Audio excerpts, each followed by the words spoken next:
Hey everybody, hope you're all doing well. My name is Steven, and this is the Storytime channel. Today we have some malicious compliance stories, and our first story of the day is by Cole Carmit. Can I help you now? Another first aid related story. Hurrah! Though on this occasion, I used malicious compliance to help people rather than inconvenience them. So it's a benevolent compliance, I guess? To fully understand this story, we have to understand the Good Samaritan laws in Canada. These laws can pretty much be the malicious compliance of a first aider's utility belt, as it allows us to help people who don't want to be helped. Good Samaritan laws offer legal protection to people who give reasonable assistance to those who are, or whom they believe to be, injured, ill, in peril, or otherwise incapacitated. These laws in Canada protect you while you are performing first aid, and something that all volunteer first responders should be familiar with. However, there are a lot of nuances involving the Good Samaritan laws that you are required to follow. For example, much of the wording within the law is worded specifically so that you still require certification to perform the first aid. If you screw something up while performing first aid and don't have proper certification, you can be held liable. Another instance where the Good Samaritan laws come into play is that "in best interests of the plaintiff" is commonly used. Some of the first things you do as a first aider when you arrive on a scene is ensure it is safe for you to be there, attract attention, and introduce yourself to the victim. Hi, my name is OP and I'm a first responder. Can I help you? Get the heck out of my face, I don't need your help, says the person on the ground with an amputated leg and losing an extraordinary amount of blood. Now, in the law's eye, that person has stated that it is in his best interest to lie on the ground and bleed out. There are some things that can overrule this, such as a medical alert bracelet with "do not resuscitate," such as a guardian saying otherwise, but at that point, my hands are tied. Most I can do is call an ambulance and possibly follow the person, but I cannot directly help that person. Unless, of course, the situation changes. If the person falls unconscious, you are good to go in most situations. Again, there are rare occasions that I personally never encountered where you still can't help the person, but I can't recall them. While the person is unconscious, even if they fell unconscious after telling you they don't want help, the law assumes it is that person's best interest to help him. Keep in mind this event happened 10 years ago, so things may have changed since then. This is the part the malicious compliance comes into play. In most situations, you know the person is only going to worsen his condition. You could continue to insist that you help them, or you could just wait for the inevitable to happen. Sometimes the latter is required to not worsen the situation or put yourself or others in harm's way. This leads to some rather interesting situations. Everything is recorded on tape since I have horrible bad handwriting. Rather than writing a patient care sheet, I would provide the paramedics with a voice recording of events. It's not as efficient as I need to find a chance to transfer the recording, but it's leagues better than my actual unreadable handwriting, especially under stress. A lot of the time, it's just as easy to stop by the hospital/ambulance depot to pick up my recorder from them if I was alone, or have a bystander write the patient care sheet for me. As such, the events are fairly accurate despite this occurring 10 years ago. I keep all my recordings just in case something comes up.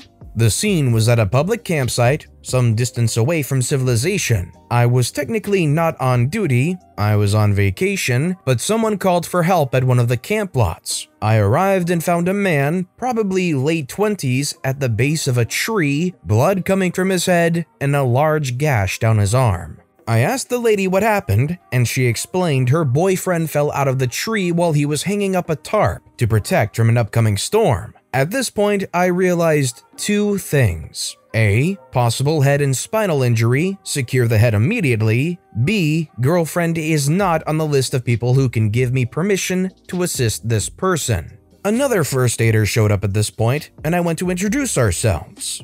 Hi, my name is OP, and this is First Aider. We are first responders. Can we help you? The patient says, "No, I can handle this myself."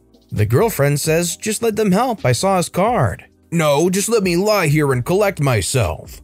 I say, "Okay, well, if it's okay with you, GF, can we stay nearby in case things get worse?" The girlfriend says, "Of course." The girlfriend went and boiled some water for hot chocolate and coffee for me and the first aider, giving us constant updates of the patient's condition. Seems she had some first aid training too, but only the bare bones. First aider ran to use the public phone to call an ambulance. During the time first aider was gone, patient fell unconscious. I went up to him and asked the unconscious body, "Can I help you now?" No response. I start working. I showed the girlfriend how to secure the head properly, as first aider was still not back and started looking for more injuries.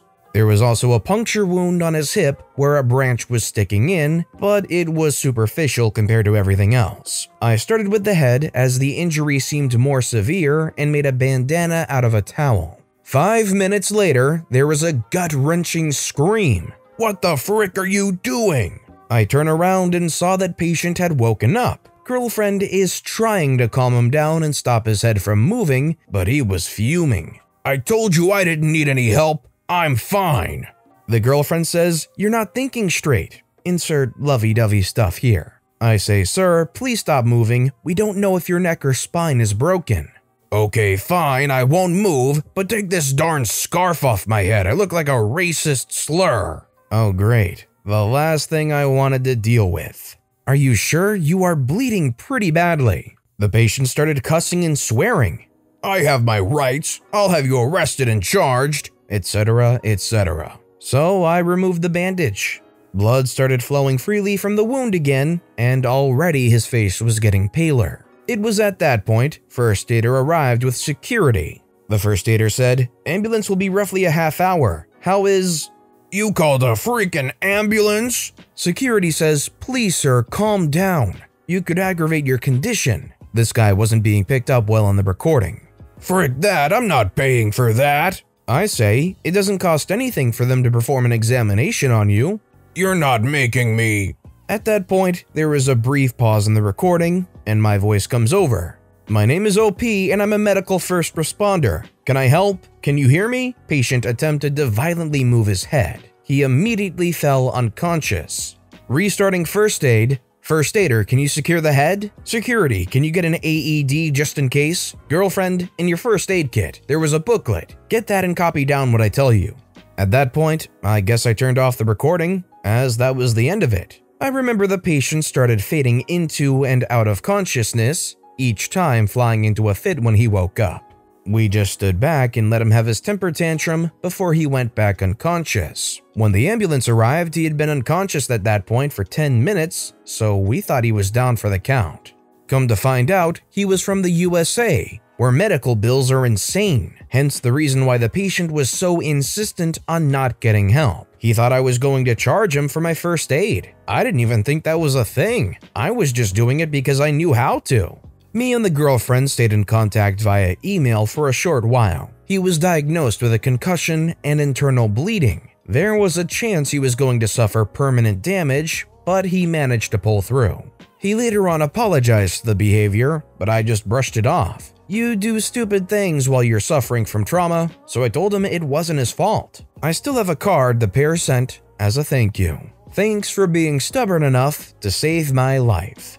I don't think I saved the guy's life, but I do think it could have been worse than it was. And that just goes to show you how the medical system is in America. If there was a medical emergency and you knew that calling an ambulance would cost you probably upwards of $2,000 plus, would you have to actually second guess whether or not you're going to call that ambulance for yourself? Let me know in the comments down below. Our next story is by Jeebus the Lost Wookiee.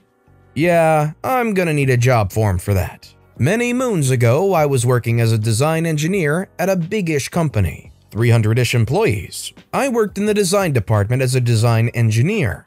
I'd receive job forms from sales and project managers and complete the drawings within the 2-day time frame and send it back. Drawings could be either done for client approval or for production. The production files always took the longest. We had some pretty hotshot sales guys who, as always, were completely up themselves. They were the most important people in the building, screw everyone else. They were the ones the saying, "When everything is important, nothing is important," was modeled after. Everything was always in a rush and last minute. The King Richard of the sales team is Steve. high as sales, and overall, just up himself. Steve and I actually got along okay. I did most of his jobs, and I was happy to circumnavigate the job form policy to help him out of a bind for jobs that would take me a short amount of time to complete.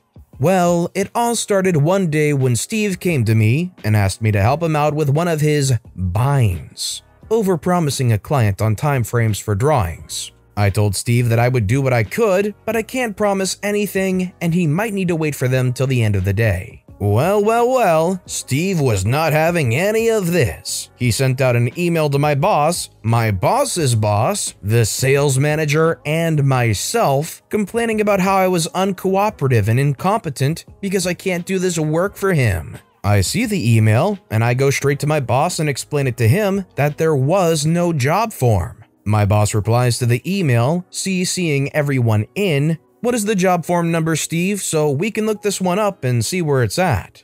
Well, obviously Steve couldn't come up with a number, cause, shock horror, he didn't have one.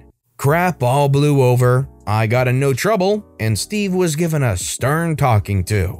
Malicious compliance comes in the next day. Steve comes up to me all happy and cheery, asking about my weekend, complimenting my shirt, and of course, asking if I could get this job done for him quickly for client approval. Honestly, it would have taken me 10 minutes, but I replied, "Yeah, no worries, just chuck in a job form and I'll see how I go." Steve's face kind of scrunches up and I could see he wanted to have a go at me, but he walks off and into my boss's office. I hear them start to yell and Steve leaves his office fuming. 5 minutes later, I get an Outlook notification of a new job form from Steve. If somebody's willing to stick your neck out for you and consistently help you out on something, you probably shouldn't let yourself get too comfortable with that and take it for granted like Steve here did. Obviously, Steve wanted to abuse the system that they had going on, and if OP couldn't keep up with it, then what good are you to Steve? And Steve is going to raise heck about it. Honestly, I think Steve just got too comfortable that they forgot that OP was bending the rules for them the entire time. And our final story of the day is by Shiggy Time. You don't want to be a lifeguard? Leave then. This story comes from the last time I, 22-year-old male, was a lifeguard. I was 19 at the time, and I had worked for the same pool company for 2 summers before this, so I was finally getting promoted to assistant manager, so the pay was better. However, the company moved me from my nicer modern pool to a pool that's so old, it's actually a historical landmark for my town. It was made in the 1950s. Let me tell you, this pool was awful. It had no consistent working filtration system, the wiring for the pumps was shorty and sometimes gave us a shock, and there was a sinkhole to be underneath the kiddie pool. It would be almost empty every morning I came in. To make matters worse, this heck pool usually takes 4 guards to maintain, but this year to cut corners, they assigned 2. Me and my manager, 19-year-old male, let's call him Chris, put up with this for a while. We'd have to come in early and stay late to take care of this monstrosity, which was recommended to us by the president of the pool board. Not the pool company, the pool board hires the company to guard and care for the pool. The president, I'm gonna call him Kevin, it's fitting, was a hard butt. But as long as we did what he said, he'd be quiet. However, after 3 or so weeks, Chris and I realized our extra work wasn't being paid for anymore. The pool company owner, Karen, told us that the extra work was not approved, even though Kevin told us to work the extra time. We agreed and never worked any extra time. Regular patrons understood this new dynamic. We get there when the pool time opens, and the moment the pool is closed, they've got to go. Kevin, however, hated this. He and his pool board got so angry at us, he threatened to fire us. When we brought this up to our company, who we thought would defend us, Karen said, "That's the pool board, we don't control them. If you don't like it, then leave." So we decided to do just that.